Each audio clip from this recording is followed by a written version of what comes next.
Last night we heard from whistleblowers about what we were told was a culture of fear at University's Hospital Birmingham Trust. I and other consultants have raised concerns about patient safety, and we realised if you do, that you will get punished quite quickly and quite harshly. So they will make all kinds of spurious investigations, and they will try to intimidate you that way. Among them, Dr. Manos Nikoloussis, who was asked in 2017 to investigate 20 deaths in the haematology department of Queen Elizabeth Hospital, Birmingham, part of the trust. I would say that there was definitely a lack of safe patient care and a lack of ownership of the patient, a lack of looking after the patient the way they should look after these patients in a very detailed way and detailed management. Dr. Nikoloussis told us he was shocked by what he found in the haematology department, but it wasn't clear to him that any action was taken as a result of his report.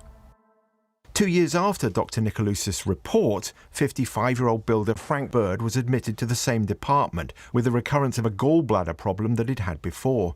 9 weeks later, he was dead. His daughter Sharon got in touch with us after our report last night. I felt relieved that somebody had said what I had seen and what my family witnessed. It felt like the doctors higher up, they sort of run things, but to however they carelessly want to, whereas anybody underneath them, if they see it and they want to speak up, they're too scared to. You can see that they're too scared to. They don't want to because they don't want to lose their jobs. They don't want to lose their living. They have to put their family first, although what they're seeing in front of them is wrong.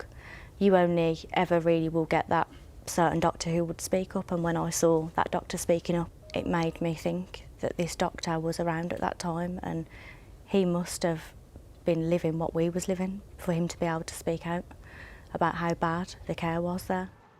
Even though the family were convinced it was the same gallbladder problem that Fred had had before, it appeared no one was listening.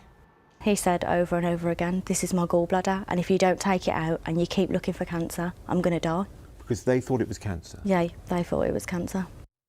Doctors initially insisted that Fred had already had his gallbladder removed, even though this was not the case. The Trust later apologised to the family for what they called this confusion. He was struggling to eat. When Dad's gallbladder would play up, he would cut down his food and he wouldn't really eat, and then the symptoms would get better. So in hospital, Dad was trying to eat and he would get a lot of pain, so he'd just cut down what he was eating. Eventually, after about 2 weeks in hospital, he couldn't no longer swallow.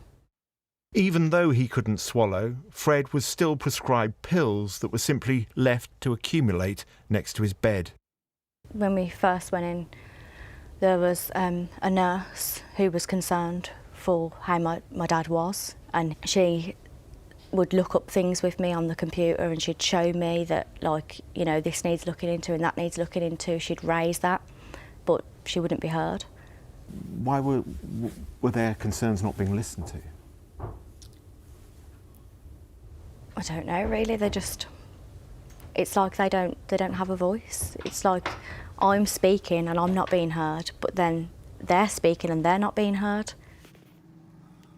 By now, in a weak state, Fred Bird was treated with chemotherapy for the cancer.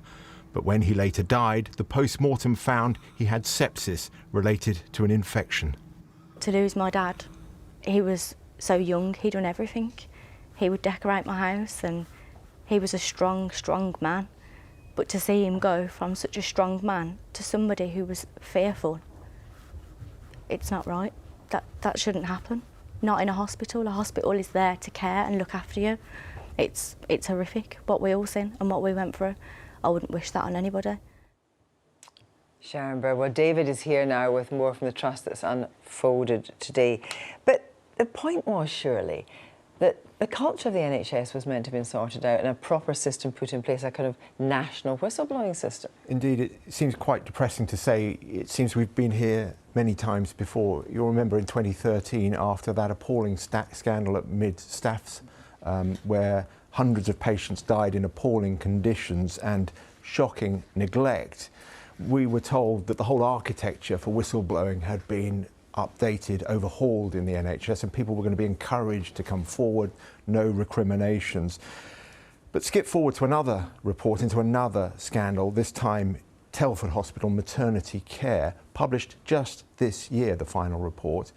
And the report's author, Donna Ockenden, noted with regret that many of the people that she'd interviewed for her report got evidence from insiders, asked at the last minute for that evidence to be withdrawn, taken out of the final report. Why? Because they feared, even though it was anonymous, that somehow they might be identified, and if they were, they feared recriminations.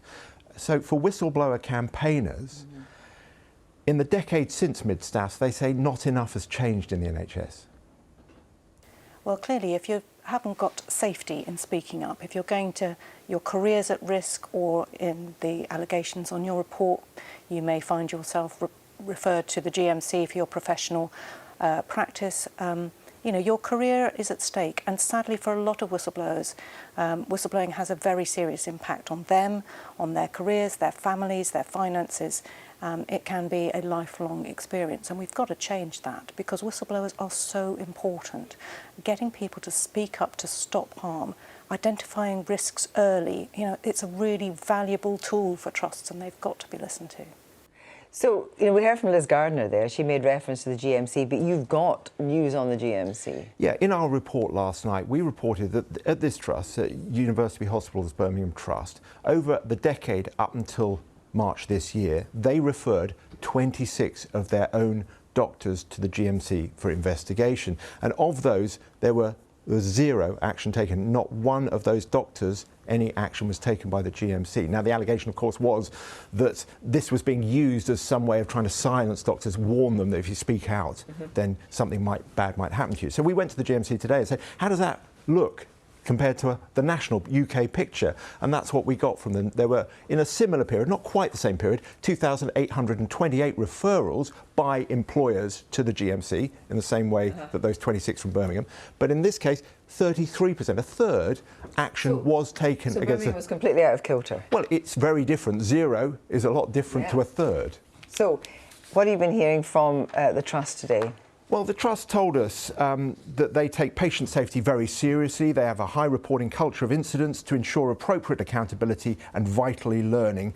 They went on to tell us all patient safety concerns and incidents are rigorously investigated to prevent harm to our patients, and this may be difficult, they said to some colleagues. They went on, there are established routes and support in place for individuals to raise concerns they may have that we promote and encourage. Now, in Frank Bird's case, the Trust told us they again extended their deepest sympathies to the family and were determined that the right lessons would be learned. David, thank you very much.